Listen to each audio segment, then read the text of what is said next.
Erosion का, वो क्या करता है, वो दिखता है क्या, नहीं, हवा आती है, हवा कैसे करता है, हवा आया रॉक से टकराया तो फ्रिक्शन हुआ, तो फ्रिक्शन की वजह से क्या हुआ, इसमें मतलब क्या होता है सर, प्रेसिपिटेशन मतलब ऐसी कोई भी चीज। चलो दोस्तों कैसे हो आप लोग, तो दोस्तों मैं आप सभी का स्वागत करता हूं आपके अपने ग्रेटेडोस के यूट्यूब चैनल पे। दोस्तों यहाँ पे अगर हम बात करें तो ऑलरेडी हमने जो फर्स्ट पार्ट जो था इस चैप्टर का हमने कंप्लीट कर लिया था।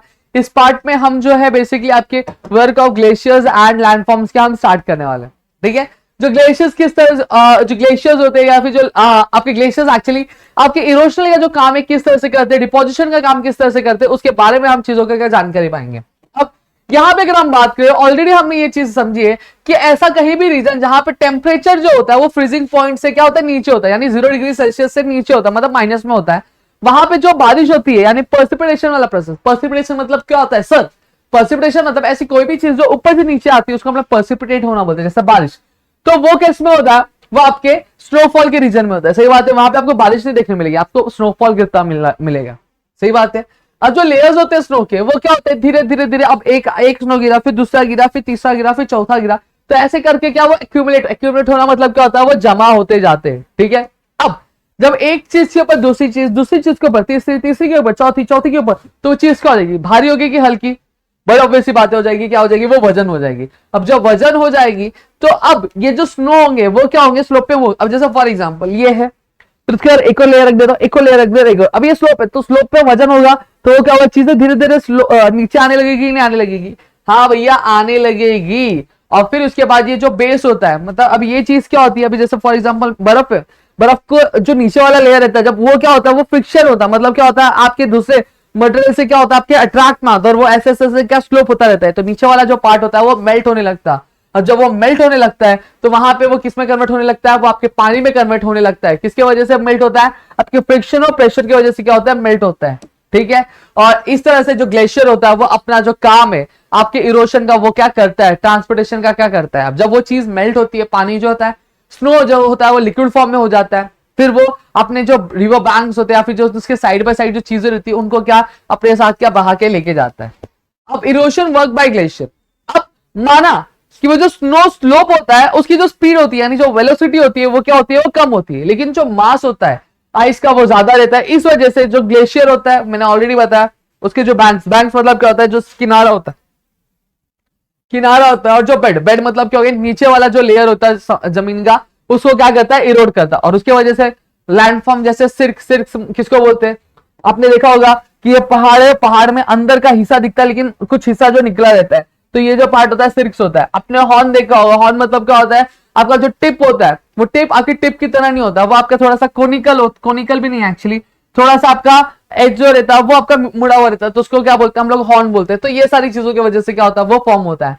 हैंगिंग वैली की अगर मैं बात करूं तो हैंगिंग वैली ये होती है भैया, ये हैंगिंग वैली है। आप देखो कि यहाँ का हिस्सा नहीं दिख रहा है लेकिन ऐसा दिख रहा है चीज है वो क्या हुई, लटकी हुई है। तो इस तरह के जो लैंडफॉर्म्स होते हैं वो आपके क्या फॉर्म होते हैं, क्लियर हो गया। अब ट्रांसपोर्टेशन और डिपोजिशन वर्क ग्लेशियर का होता कैसे। अब ग्लेशियर क्या करता है, सेडिमेंट कैरी करता है अपने साथ, मतलब जो मिट्टी होता है, जो पत्थर होते हैं, वो सारी चीजें कैरी करता है। तो इन सेडिमेंट्स को क्या बोला जाता है, मोराइंस बोला जाता है। क्या बोला जाता है, मोराइंस। अब लोकेशन पे डिपेंड करते हुए, लोकेशन टू लोकेशन, ये जो मोराइंस है वो 4 टाइप के होते हैं। पहले ग्राउंड मोराइंस होता है, फिर लेटरल मोराइंस होता है, फिर मेडियल मोराइंस होता है, फिर टर्मिनल मोराइंस होता है, ठीक है। और जो डिपोजिशनल वर्क होता है ग्लेशियर का उसको प्रोड्यूस करता है, उसमें ड्रमलिंग्स जैसे और स्कल जैसे लैंडफॉर्म क्या होते हैं आपके प्रोड्यूस होते हैं, क्लियर हो गया। अब यहाँ पे लेटरल मोरेन्स क्या होता है आपका, मीडियल मोरेन्स क्या होता है। लेटरल मोरेन्स मतलब क्या होता है, जब वो ऊपर से नीचे आता रहता है तो उसको हम लोग लेटरल मोरेन्स बोलते हैं। मीडियल मोरेन्स मतलब क्या होता है आपका, ये जो बीच में आता है मतलब बिंड में आ जाता है तो उसको हम लोग मीडियल मोरेन बोलते हैं। और टर्मिनल मोरेन्स मतलब क्या होता है, जब वो क्या होता है, वो आपके नीचे जाता रहता है और वो पानी में कन्वर्ट होता है तो उसको हम लोग क्या बोलते हैं, टर्मिनल मोरेन्स बोलते हैं, क्लियर हो गया। तो इस तरह से हमने जो मोरेन्स है वो आपको क्या क्लियर करवा दिए, आई होप। अब नेक्स्ट अगर मैं बात करूं, नेक्स्ट में अब जो विंड होती है, अब हमने पहले क्लास में पढ़ा था छोटी क्लास में कि जो हवा रहती है, जो हवा की जो मूवमेंट होती है उसी को हम लोग क्या बोलते हैं, आपका विंड बोलते हैं, ठीक है। अब विंड कौन से स्टेट में होता है, गैसियस स्टेट में होता है। साथ ही साथ ये आपका एक गैसियस एजेंट है इरोशन का, वो क्या करता है, वो दिखता है क्या, नहीं, हवा आती है, हवा बहा के क्या मिट्टी को लेके जाती है, आपकी जो धूल होती है उसको लेके जाती है, ठीक है। और जो डिपोजिशनल वर्क है आपके विंड का, वो बहुत ही ज्यादा कहां पे होता है, आपके डेजर्ट एरिया में रहता है या फिर सेमी एरिड रीजन में क्या होता है। अब हमने देखा है कि जो मैकेनिकल वेदरिंग होता है वो यहाँ पे मतलब डेजर्ट एरिया में क्या होता है, लार्ज स्केल पे होता है। जो लार्ज स्केल पे होता है तो मैकेनिकल वेदरिंग की वजह से जो रॉक होता है वो किसमें होता है, वो पाउडर्ड मटेरियल में हो जाता है। जब पाउडर मटेरियल में होता है तो विंड आती है तो वो पाउडर मटेरियल को क्या अपने साथ बहा के लेके जाती है। और मैं शायद ही अगर कहूं तो विंड के लिए कोई ऐसा ही शायद ही कोई ऑब्स्टेकल होगा जो उसको रोक लगाता है, वरना कोई चीज उसको रोक नहीं लगा सकती। तो विंड आती है, वो पाउडर मटेरियल को क्या अपने साथ बहा के लेके जाती है, और लेके जाती है तो कहां पे आपके जमा होती है, वो आपके डेजर्ट एरिया में जमा होती है। अब जैसे फॉर एग्जाम्पल कोई छोटे छोटे सैंड पार्टिकल्स होंगे, छोटे छोटे सैंड पार्टिकल्स होंगे तो हल्के होंगे तो वो ज्यादा दूर तक जाएंगे। अगर वही कोई बड़े वाले होंगे तो वो ज्यादा दूर तक जाते हैं क्या, नहीं, वो थोड़े ही दूर तक क्या जाएंगे। क्लियर होगा। तो इस तरह से आपका जो वर्क होता है किसका, विंड का इरोशनल वर्क जो होता है वो इस तरह से होता है। सॉरी, आपके ट्रांसपोर्टेशन का जो वर्क होता है इस तरह से होता है। अब इरोशनल वर्क क्या होता है, अब जो विंड होता है वो आपके छोटे छोटे सैंड पार्टिकल्स उसको कैरी करेगा, जो सैंड पेबल्स होते हैं उसको कैरी करेगा, और फिर ये क्या करेगा आपके, एक्चुअली इरोशन होता कैसे, जैसे फॉर एग्जांपल ये डायरी है, for example we take it example as a rock, ठीक है। अब ये हवा आ रही है, हवा आ रही है तो ये क्या हो रही है, इससे टकरा रही है तो क्या हो रहा है, फ्रिक्शन हो रहा है। जब फ्रिक्शन होता है तो ये जो पार्टिकल्स होते हैं, रॉक पार्टिकल्स, वो क्या होता है, फ्रिक्शन की वजह से क्या होता है, इरोड होते हैं। अब इरोड होते हैं तो हल्के होते हैं तो ज्यादा दूर तक जाते हैं एयर के साथ, अगर हल्के नहीं होंगे तो कम दूर तक जाएंगे, ठीक है। तो इस वजह से इरोशन होता है। फिर इसकी वजह से क्या होता है, आपके मशरूम रॉक, मतलब इस तरह के रॉक जो फॉर्म होते हैं, बता हवा आई तो यहां से भी लगी गई, हवा यहां से भी लगी गई, फ्रिक्शन की वजह से क्या चीजें गई, बीच का कोई चीज गया क्या, नहीं, सिर्फ एज की जो चीजें यानी जो पार्टिकल्स है वही क्या फ्लो होते हैं। आपके डिफ्लेशन, हॉलोज, यार्डंग्स जैसी चीजें क्या होती है यहाँ पे आपके मूव होती है। अब डिपोजिशन वर्क क्या होता है, सैंड पार्टिकल्स जो ब्लो होते हैं, जो एक्चुअली आपके क्या होता है, फ्रिक्शन की वजह से क्या होता है, इरोड होते हैं रॉक में से, वो क्या होते हैं, अलग अलग शेप और अलग अलग साइज के होते हैं। अब ये जो पार्टिकल्स जो क्या होता है बहुत ज्यादा फाइन होते हैं, वो लार्जर डिस्टेंस तक जाते हैं, वहीं पे सॉरी जो फाइन होते हैं वो आपके लंबे दूर तक जाते हैं, वहीं जो भारी वाले होते हैं वो क्या छोटे कम डिस्टेंस पे ही जाते हैं। अब ये जो सैंड पार्टिकल्स है वो तो आपके डेजर्ट और सेमी एरिड क्लाइमेट्स में क्या होते हैं, जाके जमा हो जाते हैं। अब इसकी वजह से आपके जो बर्चान जैसे सैंड ड्यून्स, सीफ, रिपर मार्क्स जैसे क्या होते हैं, लैंडफॉर्म जो आपके फॉर्म होते हैं। आप यहाँ पे देख सकते हो, ये सीफ हो गया, सैंड माउंट्स, ये देखो यहाँ पे आके क्या आपका सैंड पार्टिकल्स का जमा हो गया। फिर उसके बाद अगर ये यार्डांग्स हो गया, यहाँ पे आपको सैंड पार्टिकल्स आके जमा हो गए। क्लियर हो गया। अब इतनी चीज आई होप आपको क्लियर हो गई होगी। अब आगे बात करते हैं। अब कोस्टल एरियाज में भी सेम, जो सी वेव्स होते हैं अपना इरोशनल वर्क कैरी करते हैं, डिपोजिशनल वर्क भी कैरी करते हैं और ट्रांसपोर्टेशनल वर्क भी कैरी करते हैं।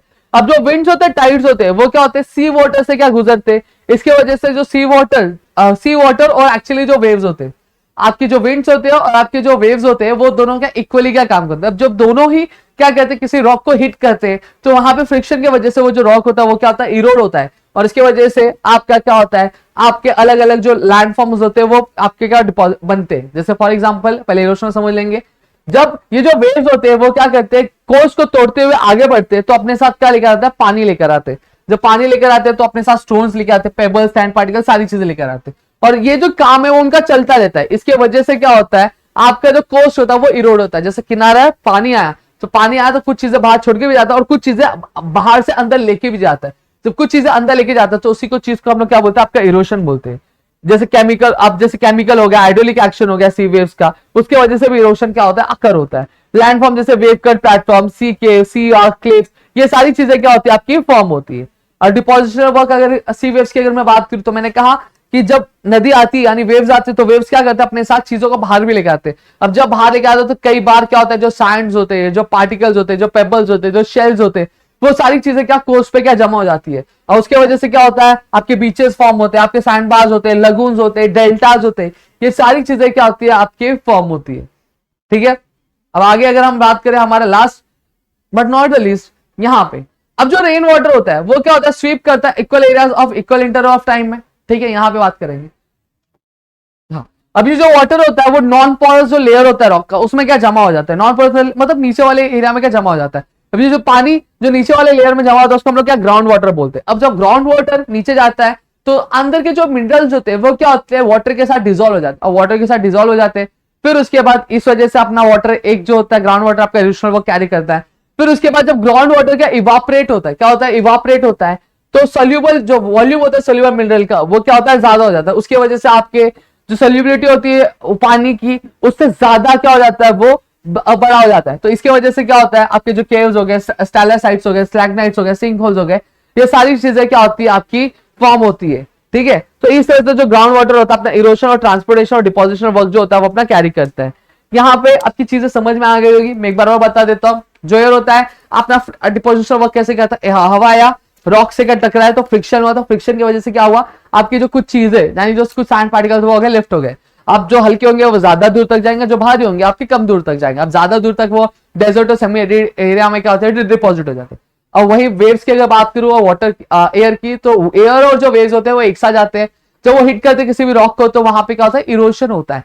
ठीक है, जब इरोशन होता है तो क्या होता है जो सैंड पार्टिकल्स लेफ्ट आउट हो जाते हैं वो सी बेड में चले जाएंगे। ठीक है, और फिर उसके बाद जो वेव्स होते हैं वो क्या होते हैं कोस्ट के इधर आते हैं, पानी अंदर आता है बाहर जाता है, अंदर जाता है बाहर जाता है। अब जब बाहर जाता है पानी, जब बाहर निकलता है तो क्या करता है कोस्ट पर पड़ी कुछ चीजों को क्या करता है आपका इरोड करता है, यानी अपने साथ अंदर ले लेता है, खींच लेता है।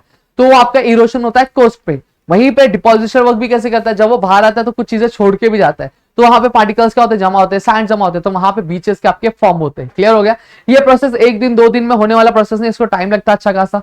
ठीक है, तो आई होप आपको चीजें समझी होंगी, समझी है तो प्लीज वीडियो को लाइक करिएगा, चैनल सब्सक्राइब नहीं किया तो चैनल सब्सक्राइब करो, अपने दोस्तों के साथ शेयर करो ताकि ऐसे और कई सारे वीडियोस हम आपके लेकर आ सके आपके अपने ग्रेट वीडियोस के यूट्यूब चैनल पे दोस्तों।